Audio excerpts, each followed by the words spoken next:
Okay.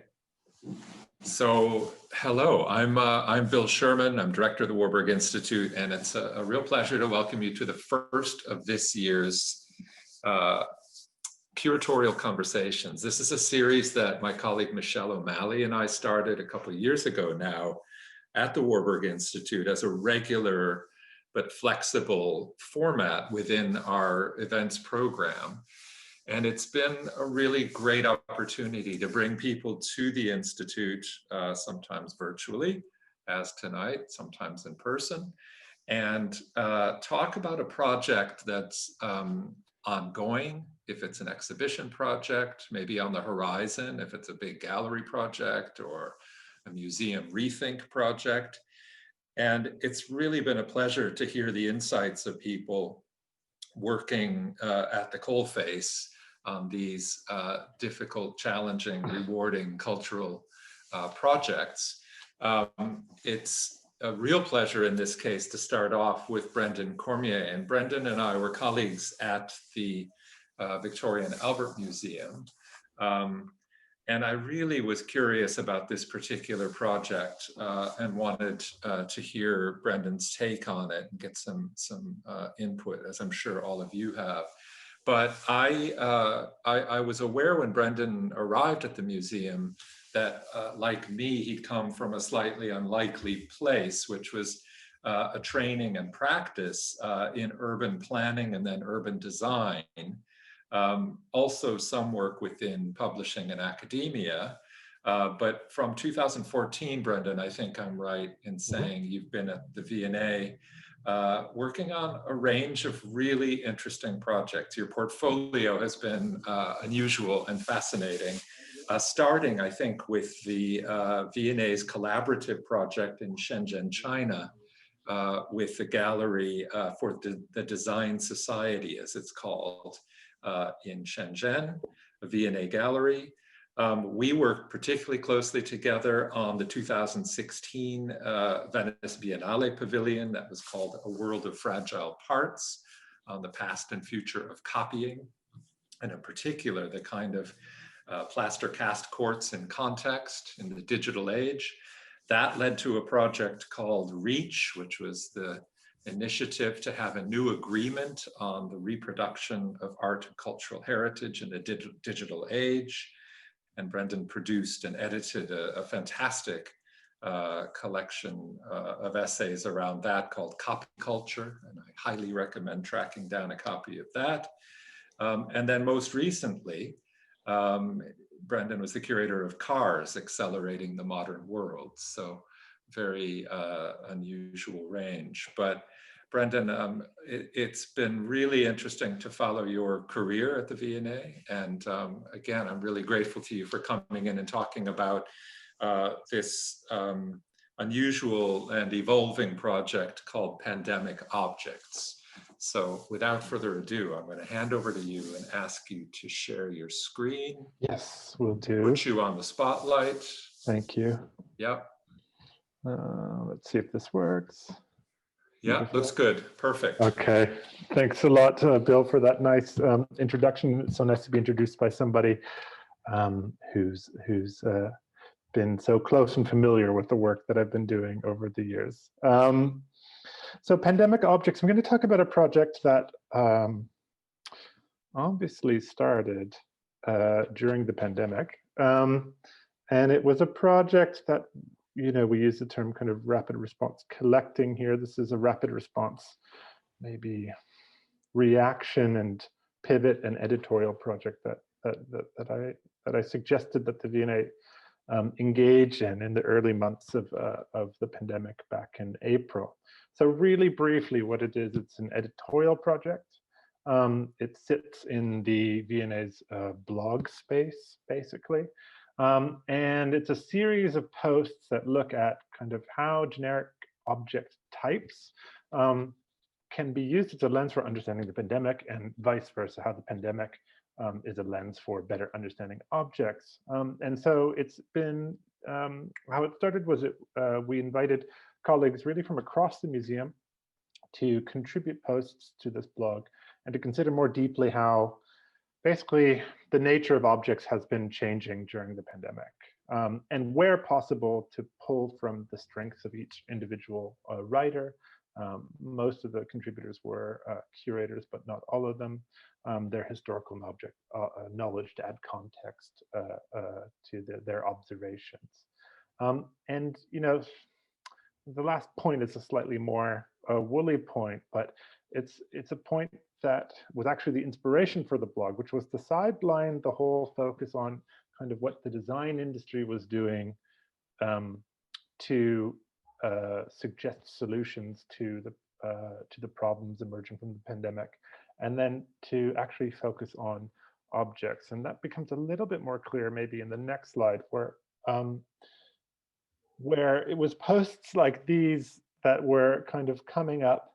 Well, actually, this is a reaction post, but it was posts, coming out on design websites like Dezeen, which later was termed by a design critic, Kate Wagner, as corona grafting, which is this kind of rapid response PR attempts by design studios to show that they're interested and engaged in the pandemic by offering, very suspect quote unquote solutions.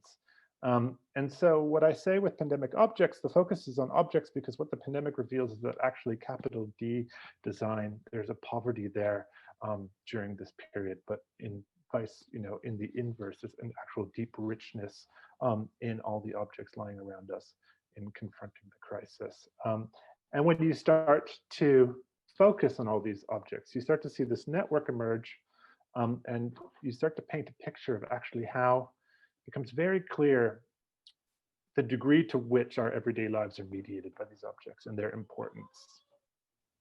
And so this is just a quick snapshot of a screen grab of what the website looks like. We've got about 56 posts up there right now.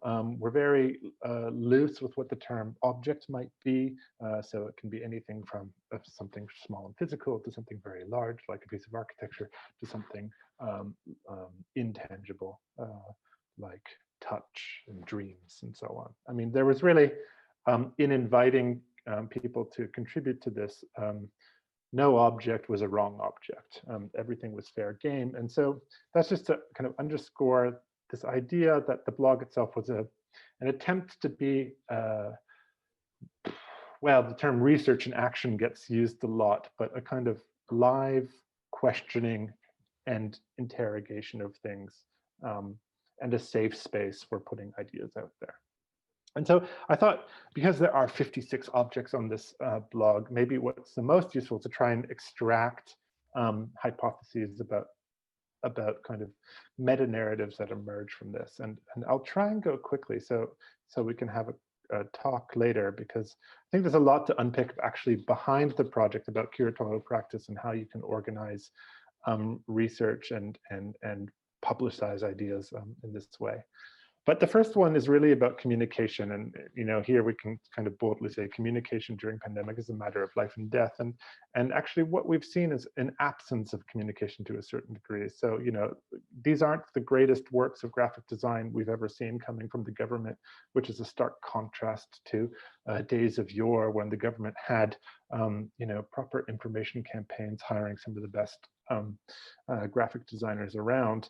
And so there's been a real absence coming from the top, but what has been incredibly rich is the communication happening from the bottom up. And so the very first project that I posted on, and actually was really the inspiration for the whole blog, was this whole notion of homemade science, and how in the early days of the pandemic, our kind of day-to-day protocols were being choreographed by reading a sequence of science and trying to understand what the new protocols for shopping and doing your groceries was. And so this whole idea of homemade science cropping up everywhere, and later with science about support for the NHS and children's rainbows, really highlighted this idea that the city is composed of an editorial layer. And for the last 20, 30 years, that editorial layer has been dominated either by bureaucratic science, parking regulations, or commerce in the form of large advertisements. And something had been lost with this democratic idea. And so there, it's what the blog is trying to do is to show kind of glimmers or silver linings of kind of futures that might be in the cracks of the responses to the crisis. And this editorial layer for me was something very beautiful. We've actually now started in opened the call and now closed the call for children's rainbows that will be collected by the Museum of Childhood. And we will soon be putting on a show, all things going well in the world, and museums remain open, a small show called All Will Be Well, which looks at this collection of science. Just to skip over a little bit to another idea, which is really about many of the posts in Pandemic Objects focus on objects in the home and ideas about what a home is. And that's really interesting for the V&A because to a large degree, the V&A emerges in the 19th century and is really a museum of the home in that its entire genesis comes from the moment when the home is changing shape and form. Work is being separated from the home, and the home is being populated with objects. And the museum is invented to kind of interrogate that kind of exchange of objects and inhabitation of objects in the home.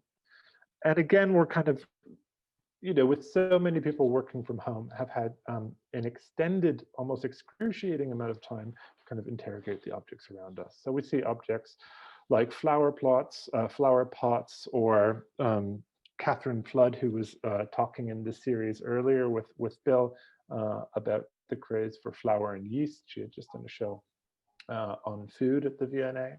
And what's really interesting for me is, we look to the last pandemic, the Spanish flu, and the way we're experiencing the pandemic, largely working from home, would have been impossible for most people during that time. Now, I know these photographs from Roger Main are not from the Spanish flu, from the 1960s, but that's just to highlight again how recently the changes in the home through technology have enabled this kind of whole idea. These are charming and amazing documentation of the way children played in streets in the 1960s in poor neighborhoods in London because there just was no space in the home. And so we talk a lot about the augmentation of the digital of the home, and trying to find wherever possible strange parallels. So Alice Power, in writing about the game Animal Crossing, looks to the kind of artificial landscapes produced in Animal Crossing and makes a reference to the escapism that the Dutch bourgeois enjoyed through the exchange and commerce of Dutch landscape paintings in the 17th century. So this notion of escape takes on many forms and is largely mediated by the objects at hand. On top of that, let me just jump over to materials flows. One of the strangest things that dominates our lives are supply chains, and supply chains are largely invisible. And so again, one of the things that the pandemic has rendered visible is the absence of things and the breaking down of supply chains when that happens. And what's been really interesting to look at is moments and instances where creative thinking has been employed to redeploy surplus.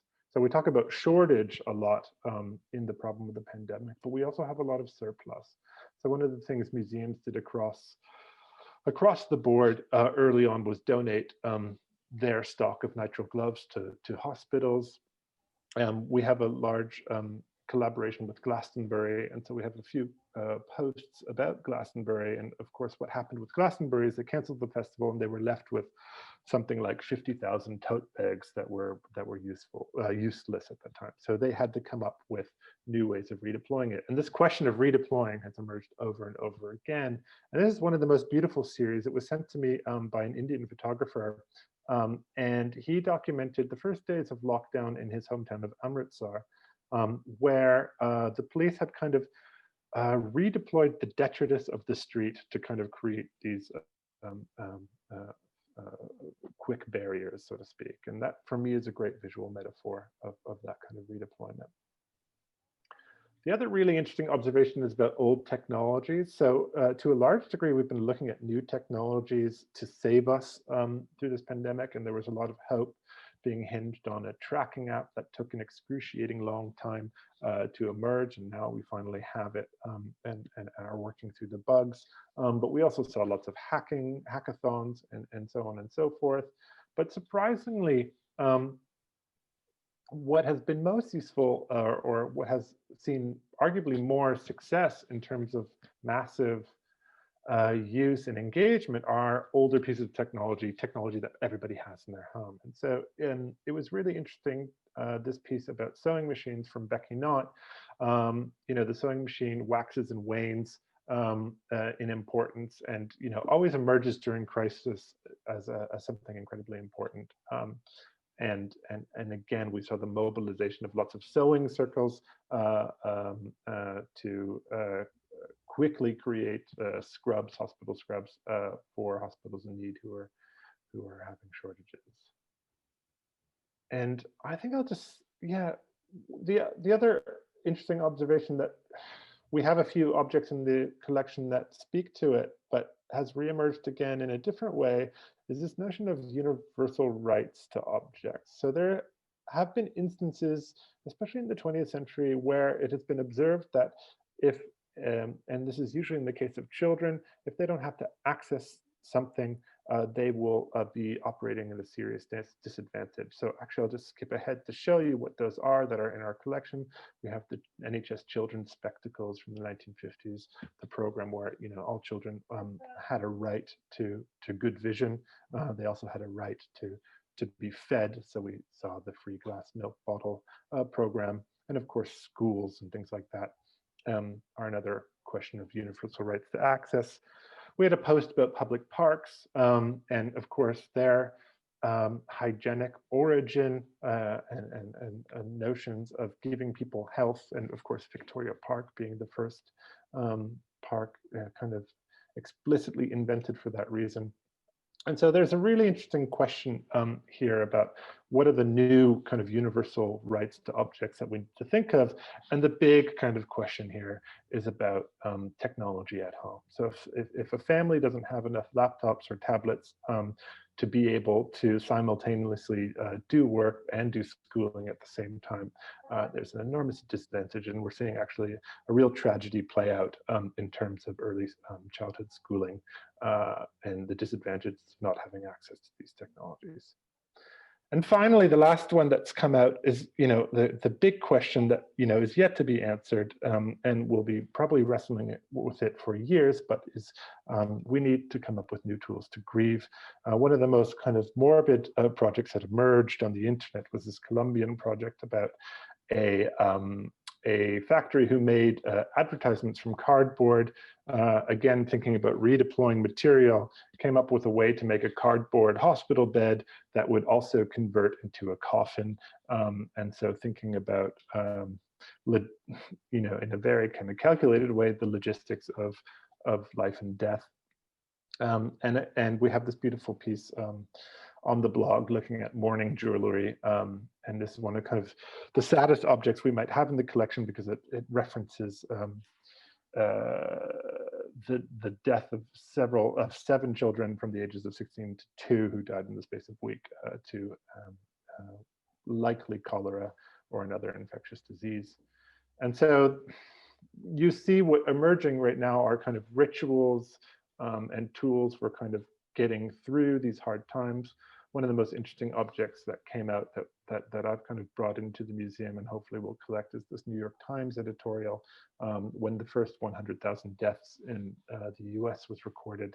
And they reverted back to, instead of using incredibly sophisticated kind of infographic data visualization, they used one of the oldest tools of data visualization possible, which is a list, and they listed it out right there for you. And so the seventh point here, which is the last one, is not really a hypothesis, but a conclusion, which comes from the larger question that I'd really love to explore and be able to take away from this experience. It's the question of what makes for a resilient society. And that's a kind of loaded question, because I think the answer comes back to spaces like the V&A and spaces of interrogation of design, because what we see over and over again in these projects is instances where a population has creative skills, material literacy, and access to tools, we see a quicker, more rapid response and a more resilience to crisis. And so that's a very quick overview of the project. And we can talk later, Bill. Maybe I should stop sharing my screen now. Yeah, if you would. Yeah, we can talk later maybe about where this project goes, which is still an open-ended question. Fantastic. Brendan, that's so rich. There's so much to talk about already. And I've taken the spotlight off. I'm going to ask, the format for those of you who haven't been to one of our curatorial conversations is that I ask a bunch of questions, we talk for a while, and then before too long, when you start to get sick of me, I open it up to you all, and people in the audience can, of course, ask their own questions, and I'm sure you will have them. This is an incredibly interesting and important project, but again, a lot to be unpicked, as you said. So, Brendan, can I just start? The first thing that I really want to ask for a little bit more background on, and in particular for people who didn't work at the V&A around 2014, this project, really, I guess the question is, what is the function of a museum? It's a big question. But I specifically want a little bit of background, if you can provide it, about the departments that you've been part of, the projects that that we both were parts of at the V&A, and in particular this background around the rapid response collecting group. And just as far as I remember it, there were really two different things going on. Enabled by the arrival of new people, but also the opening up of a new space within the museum. There was a gallery space that had become available and actually itself needed to be filled quite quickly.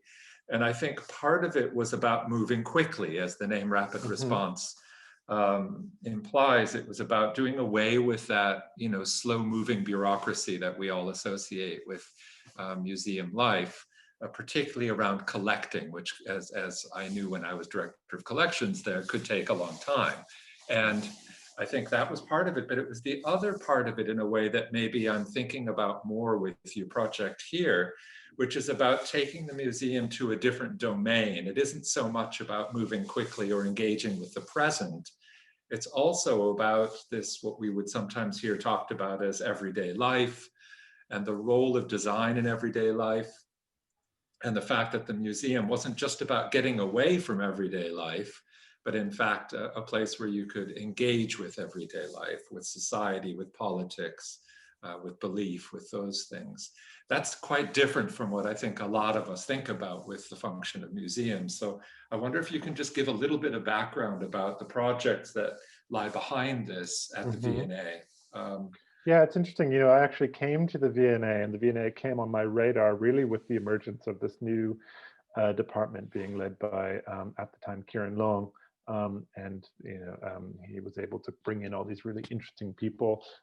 And one of the big, let's say, flagship projects that he introduced in the museum was this notion of rapid response collecting. And I think he described it fairly well. I don't know how much more I have to describe it, but for me, rapid response collecting is an interesting one in that it was a provocation about what kind of things the museum can talk about, I suppose, through objects. So it's, there are several curators in the museum who would kind of push against the notion that the real definition of rapid response collecting was that it was rapid, because there is still contemporary collecting going on at the museum in various different departments, but it was expanding the range of objects that could be brought into the museum, testing often different kinds of objects that could come in. So it was through rapid response that we've collected, I think, 2 apps at the moment. First was Flappy Bird, and later I worked on an acquisition code about WeChat. But it was also about how to react. As I sometimes crassly call it, rapid response collecting is curating the news. And so it's really looking at what's happening in the here and now. And often what happens with the here and now and with these significant things of news is that these objects, if not collected run the risk of disappearing or being ephemeral. So it's a way of kind of trying to capture the news at a different time scale by bringing it into the museum and freezing those as kind of time capsules of that era. So really, really important kind of provocation for the museum to undergo. Absolutely. No, and I think one of the interesting things that comes through in the presentation that you gave already is that the V&A has in some way fulfilled that function in the past, that it isn't an entirely new function. And I think that's quite interesting to think about, but we can come back to that a little bit more. But actually it's this point you just finished with that I think is the next question I wanted to ask, which is about as a form of collecting or a collecting program, rapid response was precisely very interesting because it pushed this question of what should the V&A be collecting, or indeed what should a museum, any museum, be collecting. And the difficulty not just of something that's current, like, do we know it's important enough yet? Or do we have we experienced it long enough to judge that? Is it a classic in its type, or is it particularly representative of something? How do we know that so quickly? But it's actually also interesting that I remember some real discussions, particularly around the edges of what an object is. And I think this is where what you're doing now with this project comes back to the question of how can you collect something like touch or grief or etc. So do you want to say a little bit more about that, about the kind of, whether it's intangible objects or phenomena or emotions, how this project is, and maybe you could use one of the examples of one of the more abstract or difficult ones. Yeah, so I think it's really interesting. Actually, one of the strange things that's happened with this project is that a lot of people falsely assume that it's a collecting project. Exactly. And I would actually frame it as, so the real background to the project, well, not that I was lying before, but is we had a meeting, we had a rapid response collecting meeting, I believe in April. And obviously already at that moment, there were interesting objects and we started jotting them down, and then we went through a process of furlough. So those conversations were on ice. But at the time, I remember feeling that while rapid response collecting has been useful up until this point, for the pandemic, operating at such speed might be difficult or challenging, and that actually we might want to consider a certain form of leisurely paced collecting, or a certain space for reflection. And that distinction really comes from the idea that when a rapid response collecting item is put forward, it's usually at the point where the story has already happened. And so we can say we're collecting this because the story is this. And with the pandemic, the story was still unfurling. And so that kind of notion that you put forward just now about having to guess whether or not something is important became incredibly hard with collecting that moment. However, it was great to put down that initial list and revisit it 6 months later. And now we're having much richer conversations about what we might be collecting from the pandemic. And so that's just a long way to say that the blog itself was a way of saying, let's put things on ice for a bit and let's actually just reflect and write and interrogate objects for a while until we've got a better handle on what's going on. And so obviously, because it's an editorial format, because it's about writing, that opens it up to the non-tangible. And there are certain things you can do in the space of writing that you can't do in the space of collecting. And that brings to your idea of these more intangible things. Yeah, that makes a lot of sense. And it's interesting that you described it earlier. I think I thought it was more of a collecting project in the way I discussed it with you. It's come up over and over again. So I think that just is a reflection of the fact that there's a public expectation that if it's a project that involves collecting. Yeah, Yeah, and they call also them that objects. you guys are in a museum and you're curators. Yeah, yeah, And it's interesting that you described it as an editorial project yeah. when you introduced it. And that's fine. And in fact, you yourself have done a lot of editorial work in the past. So why shouldn't you bring that to the museum space? It's interesting. So is this in a way drawing on a different Brendan than, say, the World of Fragile Parts, or do you see this as the same I job? see this as this part is the speculative first step of research that through its publication can build buy-in internally at the museum so that we might be able to do an exhibition. And so that's a kind of thing Okay. about trying to revealing my cards a little bit. I mean, that's kind of the hope in the back, where that it's so difficult to get buy-in to do exhibitions that actually you can do a lot of work on the ground ahead of time by putting your work out there and publicizing it and seeing That's really interesting. if there's interest. So It's true. It's true. That's really an interesting way to put it, that it actually is a sort of incubator. Maybe, hold on a minute. I think we may have some audio interference here. Let me just do that and that. Hopefully that will help. Yeah, it's just interesting that maybe we have you know, very few opportunities within the museum to develop these areas. You know, try stuff out. And so there is something about the areas in which that should happen. Is it educational outreach, visits from schools? Is it a research department, as we had at the V&A? Yeah. Well, it's really interesting partnerships. because we have an internal kind of exhibition strategy document, Right. and in it, what it talks about is exactly that, which is, you know, a museum can spend money on focus groups, and there are marketing services that will bring people in and test if an idea has legs or not. But at the same time, the museum already has a digital apparatus in which they can put ideas out to the world to see if there's traction and interest. And so I'm really keen to figure out how we might be able to do that more in the future going on. But then I suppose there is a question ultimately, you know, you say that you would like this to become an exhibition ideally, but is it also your hope or your intention that some of this should become collected? I mean, yeah, absolutely. Sorry, I didn't mention that at all, but what we're doing right now is, again, part of the kind of strange position that I'm in at the museum, that I've never really sat in the collecting department officially. I've done collecting for departments, usually through the goodwill of another curator who's helped out in those acquisitions, and that's continuing in my job role.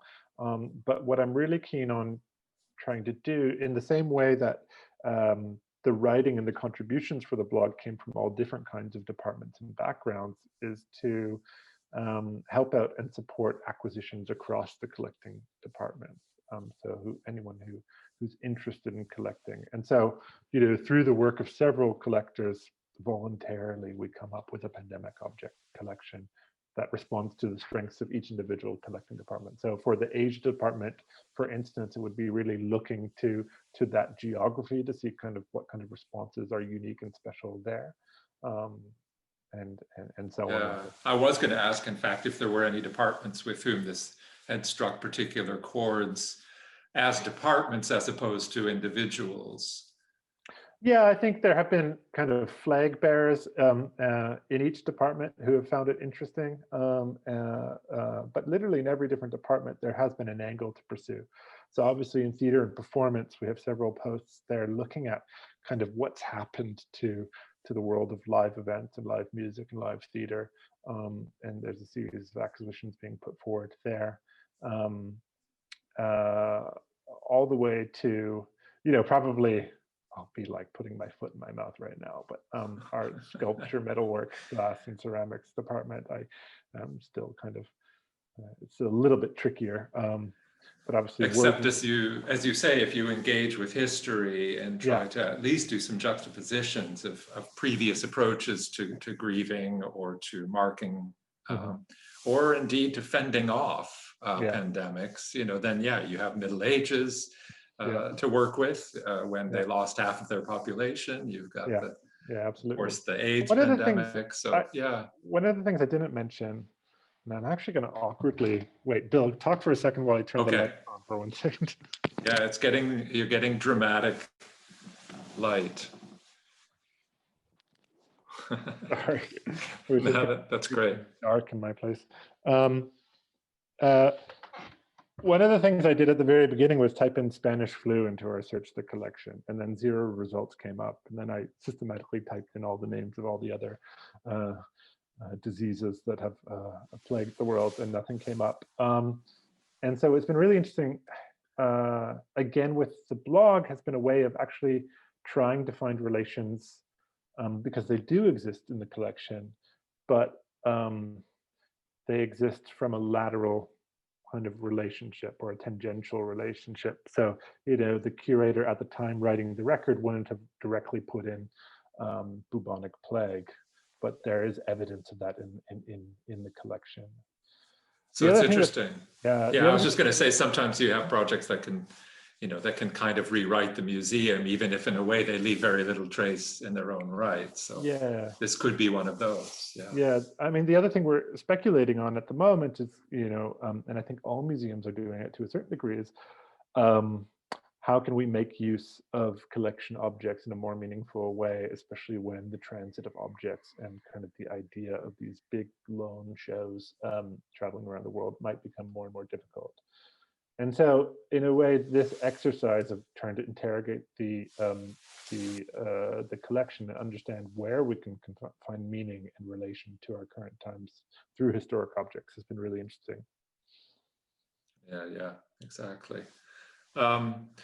Yes, I suppose the final question along those lines was just to ask you then, in a way, if every department has something to offer, and it's, in a way, what do you think it would be different if the Tate did collecting pandemic objects, or what's been peculiar? What have you learned in a way about the V&A, if anything, about its role or its profile or its character through this project?